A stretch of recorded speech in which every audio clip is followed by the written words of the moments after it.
"Could you not touch me? I just can't handle it physically." These were the words my wife said to me. I was just trying to remove some lint from her hair, but she vehemently rejected the gesture. To think that my beloved wife would say something like this to me. I wonder how things ended up like this. I'm John. Just an ordinary office worker. I met my wife, Sarah, during our college years. We got to know each other because we were both in the same club. Back then, she was the leader of the club, a very active and bright woman. I was the vice leader of the club. Being leaders together meant we spent a lot of time in each other's company. I was drawn to her, always reliable and smiling, and mustered up the courage to confess my feelings on Christmas of our senior year. I was worried because Sarah was beautiful and popular, but she said yes. "I like your kindness and thoughtfulness," she said, agreeing to date me. After graduating from college, we ended up at different companies but kept our relationship going.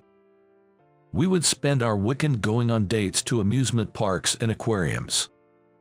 I also turned to Sarah for advice about work.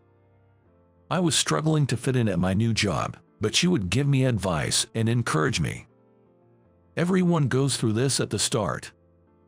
Thanks, I'll give it my best shot." With Sarah's support, I managed to navigate the challenges of my new job. It's no exaggeration to say that I couldn't have made it without her. By our second year working, we were both thinking about marriage.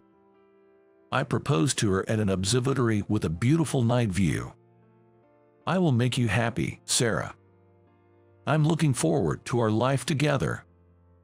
And so, we got married and began a happy life together. Sarah was considerate and an excellent cook. She would always pack a variety of delicious lunches for me, making sure to include my favorite dishes. I made sure to balance the nutrition. She'd say, handing me the carefully prepared lunch. I look forward to eating it every lunch break. On our anniversaries, we'd enjoy cakes Sarah baked. "Let's always stay together. I love you, Sarah. I'll do my best to keep us happy." We whispered such affectionate words to each other. Those were truly happy times. But then, an event occurred that completely changed Sarah. We started living with her mother, Grace. After losing her husband, Grace was living alone but had an accident that made it difficult for her to live by herself. So, we began our life together. "I'm sorry for the inconvenience." Sarah apologized, but I didn't mind at all. We help each other out in times of need. Grace is family. No need for formalities, I reassured her. Living together turned out to be quite challenging. Grace was particular about everything and would often complain about my habits. "The windowsills are dirty. Clean them up," she'd nag. "Your taste in clothes is terrible. Where do you even find such outfits?" Day after day, I was subjected to such criticisms, and it gradually wore me down.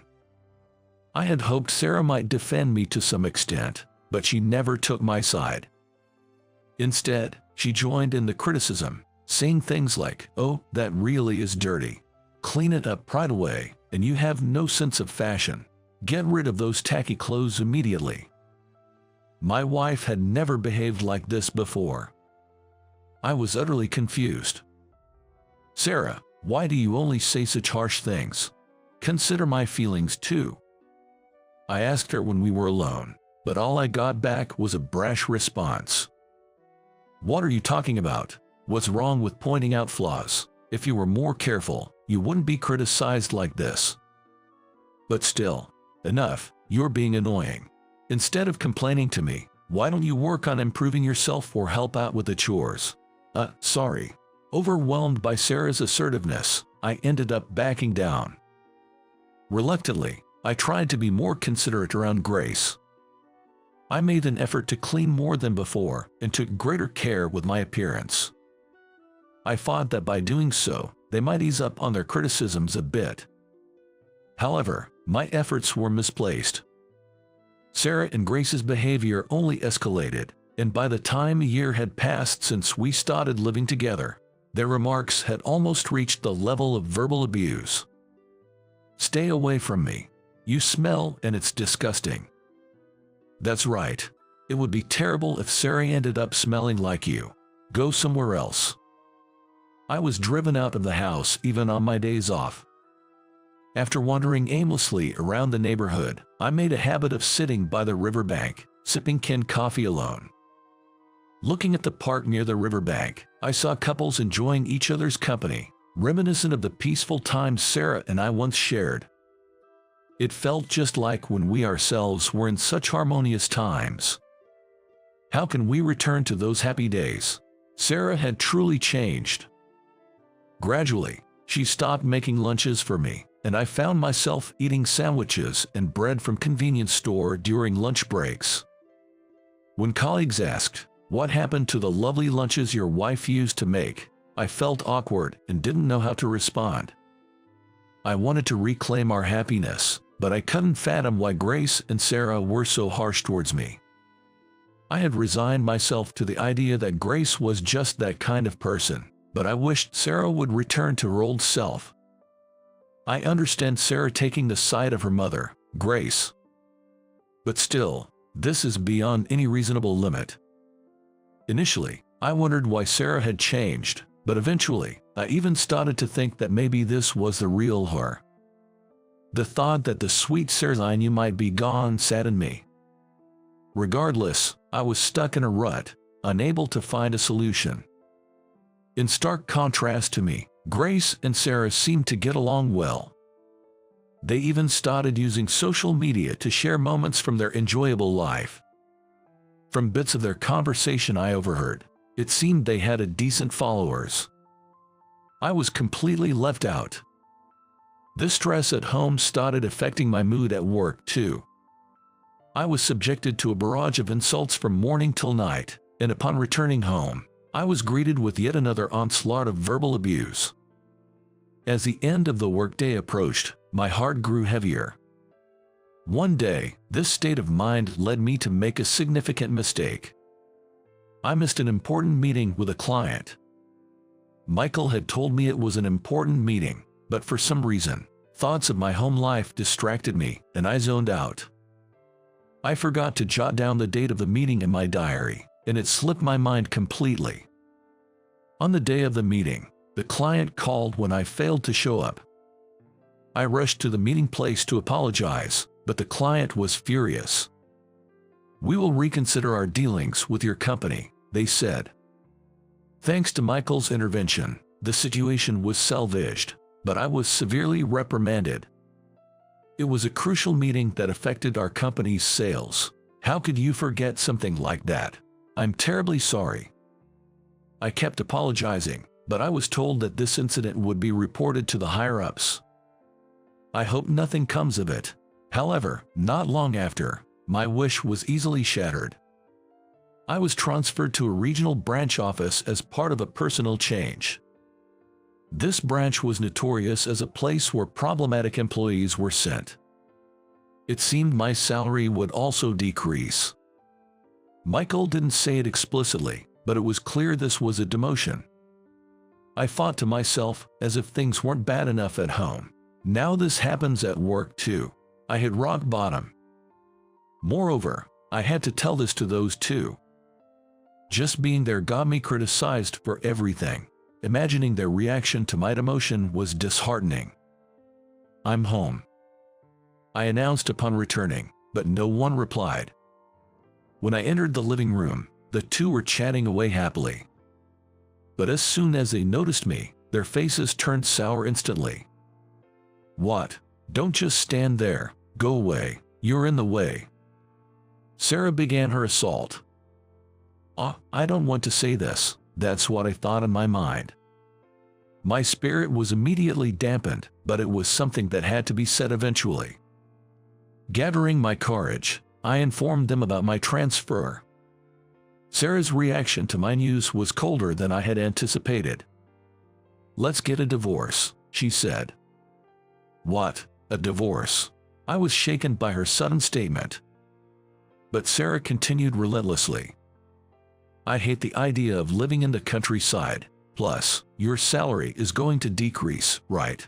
I married you because you had a good job at a prestigious company and earned well. There's no point in staying with you if your salary decreases. You were only good for making money, and now you can't even do that. Grace nodded in agreement. Cast me out. Money is important after all. There's no value in staying with a husband who earns less. I always thought you were useless. But to think you can't even do your job. A divorce is better for Sarah. I was deeply saddened by their words. Are they saying my only value was my salary? Thinking in my mind. I was too shocked to say anything and even felt like crying. At the same time, I realized that regaining the happy family life I once had was impossible. Lacking the energy to argue, I agreed to the divorce. All right, let's get a divorce. Thus, our divorce was settled without much ado. An end was put to the painful days that lasted 5 years. Although it was an unfortunate ending, I decided to take this as an opportunity to move on. I thought to myself that the family issues are resolved now. Time to do my best in a new place. Feeling liberated, I worked hard at the regional branch. I was initially worried since it was known as a place for demoted employees, but fortunately, the people in my department were genuinely nice. Especially Emily, a female colleague, was kind to me. If there's anything you don't understand, please ask, she'd say, always willing to answer my questions. She even shared her homemade lunch with me, saying she had made too much. During one of our lunch breaks, we discovered we lived in the same apartment complex. I was kind to Emily in return, but after what happened with my wife, I was cautious deep down. She seems nice, but you never know what people are really thinking. That's what I was thinking to myself. Emily offered to show me around, suggesting things like, "Shall I tell you about the cheap supermarket nearby?" But thinking it wasn't good to become too dependent, I gently declined her offers. Then one day, I was scheduled to visit a client with Emily. The business deal concluded successfully, and I was on my way back to the office, feeling relieved. When the light turned green, I began to cross the crosswalk. "Watch out!" Emily's shout caught me off guard, and just then, a car that ran a red light was heading straight for us. Frozen in shock, I couldn't move. I'm going to be hit. At that moment, Emily suddenly leaped towards me, pushing me out of the way. I narrowly avoided the car, but Emily was hit in my stead. She was sent flying and landed motionless on the ground. I immediately called for an ambulance, and Emily was rushed to the hospital. Fortunately, she regained consciousness quickly. She had to be hospitalized for a while due to bruises all over her body, but thankfully, her life was not in danger. When I visited her in the hospital, I thanked her for saving me. "Thank you for saving me, but I'm so sorry you ended up like this instead." "Oh no, don't worry about it. I did it on my own, so you don't need to apologize. They said there won't be any lasting effects, so it's all good." Emily replied with a smile. This incident made me gradually open up to her. She had risked her life to save me, so her kindness towards me must be genuine. During my visits, we started to share more personal stories. I told her about the terrible treatment from my ex-wife and mother-in-law, and how I ended up at the regional office due to a mistake at work. Upon hearing my story, Emily began to cry.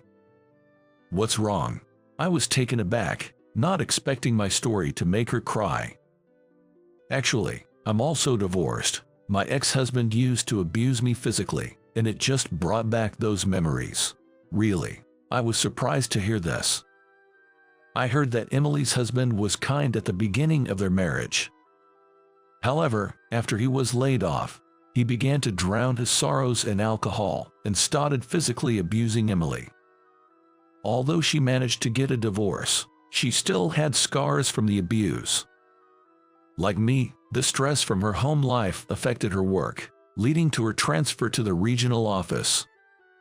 While I hadn't experienced physical violence, I understood the pain of a broken home. That must have been very hard for you. Yes, it was hard, especially when others couldn't understand, which made it even more painful. But meeting you has been a blessing. Meeting someone who shared a similar fate made me feel lighter. During her hospital stay, I visited her regularly, and we talked about various things. The day before her discharge, Emily confessed, "I like you, John. Would you go out with me?" By then, I had completely opened up to her. "Sure, I'd be happy to." I responded eagerly, and we became a couple. Dating Emily, we enjoyed meals at local restaurants and visited hidden gems, building happy memories together. I thought living alone was comfortable, but having someone by my side is truly happier. The joy in my life returned, and I felt more motivated. It had been almost 3 years since my divorce. One day, I received a call from a former colleague at my previous branch. We weren't in regular contact, so I was curious about the reason for the call. "It's been a while, what's up?" "Well, I saw a post on social media about someone searching for their ex-husband, and it's gone viral. I thought it might be about you." "Really? Why would that be?" The thought of my ex-wife crossed my mind. "If it's true, what's going on?" Following my former colleague's lead, I searched for the account in question. The account name was Sally. The viral post read, "Help, I'm looking for my ex-husband," and detailed characteristics of the ex-husband. Although it was an anonymous account, I was certain it was Sarah. The description matched me perfectly, and the way of speaking was just like Sarah's. Moreover, among the past posts, there were photos that I had been made to take. But why is she looking for me now? Wondering in my mind. The post mentioned, "I have something I must tell my ex-husband." I wonder if she's reflecting on her actions and wants to convey that. I created an anonymous account and replied to Sarah's post. "Hello, I apologize for the sudden intrusion. I believe I know someone who might be your ex-husband." Within minutes, my comment received a reply. "Is that true? Please tell me more about him. May I ask why you're looking for your ex-husband? As I wrote in the post, there's something I must tell him." "What exactly do you want to tell him?" At this point, Sarah's tone changed drastically. "That's none of your business. Just hurry up and tell me." As soon as things didn't go her way, she reverted to this attitude. It seemed her personality hadn't changed after all. The thought of her feeling remorse seemed far-fetched now. Then what does she want to tell me? I could have ended the conversation there, but I decided to continue, driven by curiosity. "Without more details, I cannot disclose any information. It's personal information, after all." There was a pause of about 10 minutes. Just as I thought she might not reply, a lengthy response came. "Fine, I'll tell you. I married him for the money, but divorced him when his salary decreased due to a transfer. Men are disposable. If one goes bad, you just replace him. I thought I could easily remarry because I'm beautiful, but no decent men appeared. It's tough supporting my mother alone. Looking back, he did earn a decent salary despite the decrease. So, I thought maybe remarrying him wouldn't be so bad, and that's why I'm looking." What kind of reason is that? Thinking in my mind. I was beyond angry. I was dumbfounded. I thought to myself, what does she think I am? I have no interest in being used so conveniently. Is that all? Then hurry up with the information. Despite her eagerness for information, I coldly rejected her. With such a trivial reason, I cannot give you the information. If you were serious about finding your husband, you wouldn't resort to social media but consult detectives or the police. I thought it'd help out of kindness, but it was a waste of time. Goodbye. After sending that message, I turned off my cell phone. I felt a sense of relief finally standing up to my ex-wife. Talking to myself that divorcing Sarah was the right decision. Being with such a terrible person would only bring more stress. This incident reminded me that people don't change easily. Getting involved any further would only drag me into unhappiness. Besides, I now have Emily, my new partner. She truly loves me from the bottom of her heart. Similarly, I have deep feelings for Emily as well. I've decided to forget about my ex-wife and cherish the love I have with Emily. That's the true happiness for me now.